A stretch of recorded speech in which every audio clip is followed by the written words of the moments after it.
O que aprendemos com a apostasia de Nínive? Livro do profeta Naum, capítulo 1. Comentário de Emaro Persona. Profeta Naum, falando de Nínive, foi escrito 150 anos, aproximadamente, depois da pregação de Jonas. Nós lembramos que Jonas, o Senhor ia destruir Nínive, já naquela época, um século e meio antes, mas teve misericórdia e mandou Jonas pregar arrependimento em Nínive. E Jonas foi, pregou, nós conhecemos a história, todo o melindre do profeta, né, que ficou chateado porque o povo se converteu, bem típico da nossa carne. E então foi um povo gentil que se voltou a Jeová, que se converteu a Jeová, uma coisa maravilhosa, se nós pensarmos na cidade, né? E aqui, 150 anos depois, Nínive está prestes a ser destruída e também será destruída de novo no futuro, não é? Mas é interessante que aqui Jeová se apresenta antes de derramar sua ira e proferir tudo que virá contra Nínive, ele apresenta suas credenciais. E nós devemos lembrar que esse Jeová que aparece aqui falando, onde está Senhor, na minha tradução aqui, está Senhor com letras maiúsculas, é Jeová, é um Deus zeloso, esse Deus é El, e que toma vingança, o Senhor toma vingança, Jeová toma vingança, é cheio de furor, Jeová toma vingança. Esse é o mesmo Senhor Jesus, esse Jeová. Agora, ainda que ele apresente aqui credenciais de destruição, de ira, de poder, de transtornar a terra, de fazer o seu caminho na tormenta, na tempestade, repreender o mar, fazer secar o mar, esgotar os rios, mesmo que ele apresente todas essas credenciais de impacto, não é? De força e de poder, que são algumas destruidoras até, nós lembramos que ele é o mesmo Jesus, que nos evangelhos nós vamos vê-lo com características assim, algumas. Por exemplo, ele ordena o mar. Aqui fala, tem o seu caminho na tormenta e na tempestade, versículo 4, e repreende o mar. O Senhor repreendeu o mar. Não nesse caráter de destruição que aparece aqui, mas nós o veremos depois nesse caráter de um juiz terrível e bastante forte, né? Bastante violento no seu julgamento, lá em Apocalipse, quando nós o vemos em Apocalipse. Aqui é o mesmo Jeová, num outro caráter, mas o mesmo. Então o Senhor Jesus, quando estava aqui na terra, tudo isso aqui estava, por assim dizer, encoberto. Todo esse poder, toda essa capacidade, né, da deidade estava encoberto. Mas algumas coisas afloravam. Por exemplo, ele repreendeu o mar quando ele está atravessando e as ondas se levantaram. Por exemplo, tem um versículo em Amós capítulo 4, versículo 13. Aqui fala de outra característica do Senhor Jesus também. Porque ele é o que forma os montes e cria o vento, e declara ao homem qual é o seu pensamento. Declara ao homem qual é o seu pensamento. Nós vemos instâncias nos evangelhos em que diz assim, e Jesus, sabendo o que eles pensavam em seus corações, disse tal e tal e tal. Ele sabia os pensamentos das pessoas que conversavam com ele, principalmente daqueles que queriam atacá-lo. Então, quando nós encontramos isso aqui, nós vemos esse Senhor num outro caráter, pronto para destruir uma cidade, que ela tem também uma característica muito interessante. Ela é, podemos dizer assim, única na história, né? Porque imagina uma cidade inteira se converter a Jeová. E depois de 150 anos, essa cidade inteira ter abandonado Jeová, ter abandonado a verdade e estar entregue aos ídolos, e não apenas isso, oprimindo o povo de Deus, ser opressora do povo de Deus. Será que isso lembra alguma coisa? Claro que lembra, né? Nós sabemos que haverá um dia em que a mesma cristandade que um dia conheceu a verdade irá apostatar, irá abandonar a verdade. Então isso é um exemplo interessante para nós aprendermos, que mesmo a cidade que conheceu a verdade, um dia ela vira apóstata. E quando a gente vai lá para Hebreus capítulo 10, antes ainda, em Romanos capítulo 1, Paulo já trata disso.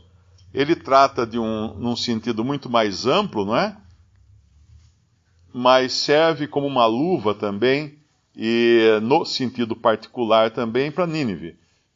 Romanos capítulo 1, versículo 18, porque do céu se manifesta a ira de Deus sobre toda a impiedade e injustiça dos homens que detêm a verdade e injustiça, porquanto o que de Deus se pode conhecer, nele se manifesta, porque Deus lhe manifestou. Deus lhe manifestou.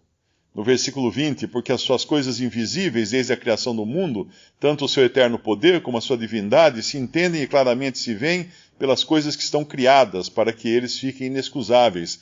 Aqui, o sentido amplo de todos os povos e dos gentios, principalmente, que não tiveram uma revelação direta da palavra de Deus para eles. Mas aqui, o versículo 21, cai como uma luva para esse povo, porque eles tiveram uma revelação de Deus, uma pregação vinda de Deus através do profeta Jonas, porquanto, tendo conhecido a Deus, não o glorificaram como Deus, nem lhe deram graças, antes em seus discursos se desvaneceram, e o seu coração insensato se obscureceu. Eles conheceram a Deus. E quando nós vamos lá em Hebreus, capítulo 10, nós vamos encontrar o caminho da apostasia que vai se abater sobre a cristandade, que, num sentido, são principalmente os gentios que ouviram a pregação de Jonas, podemos chamar assim, né? Ouviram a pregação do Evangelho, exteriormente se arrependeram, adotaram o cristianismo como sua bandeira ou como sua roupagem, mas nunca nasceram de novo, nunca tiveram uma transformação real. E aí entra a apostasia no capítulo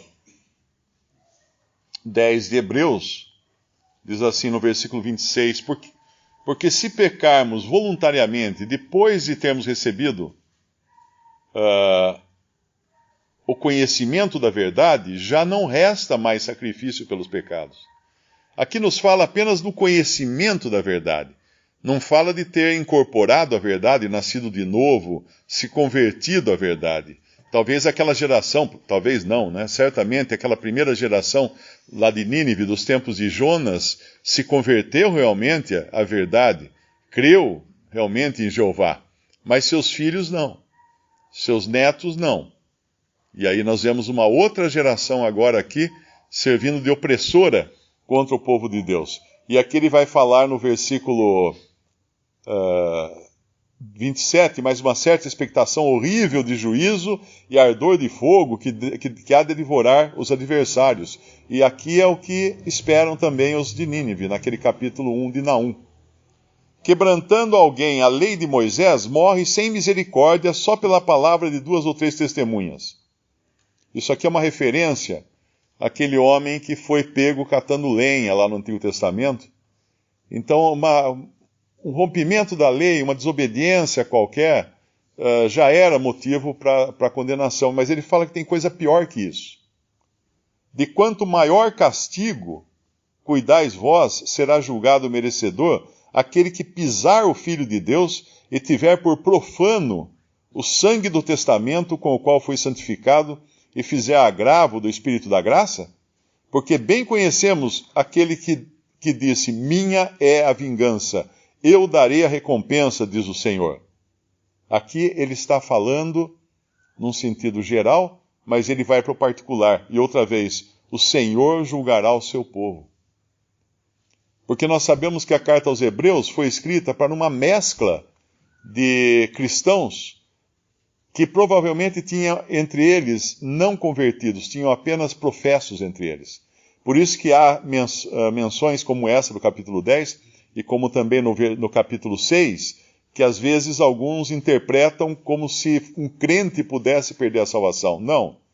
Um que conhece a verdade, um que adota princípios da verdade, um que procura imitar um verdadeiro salvo, ou seja, é um religioso, porém não convertido de verdade, não nascido de novo, esse sim, não que ele vai perder a salvação, mas ele vai receber uma condenação maior até do que aquele que nunca ouviu a verdade. De quanto maior castigo cuidais vós, será julgado merecedor aquele que pisar o Filho de Deus e tiver por profano o sangue do testamento com o que foi santificado. Ele foi santificado, porque quando uma pessoa é colocada dentro da esfera cristã, ela é santificada. Num sentido, nós podemos dizer que todo o mundo ocidental é santificado pelo fato de ter sido colocado debaixo da esfera da profissão cristã. No Brasil e países europeus, Américas, a maioria dos cidadãos são pessoas que foram batizadas.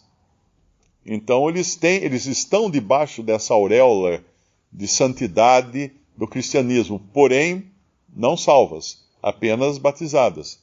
E aqui então, como fala lá em 1 Coríntios também, eu acho que é 1 ou é 2 Coríntios, que fala da mulher para não deixar o marido incrédulo, não abandonar o marido incrédulo, porque ele é santificado pelo convívio com a esposa. A mulher crente, o fato do marido incrédulo viver com ela, dá a ele um privilégio e uma responsabilidade também, ele é santificado. E os filhos são santos, ou seja, são separados. E aqui então ele fala o sangue do Antigo Testamento com que foi santificado. E fizer agravo ao Espírito da graça, porque bem conhecemos aquele que disse, minha vingança, eu darei a recompensa, diz o Senhor, e outra vez o Senhor julgará o seu povo. Horrenda coisa é cair nas mãos do Deus vivo. E aqui então, isso aqui é o que espera os habitantes de Nínive.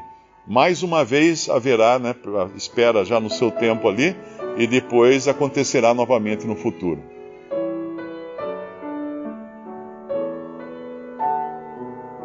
Visite Respondi.com.br. Visite também 3minutos.net.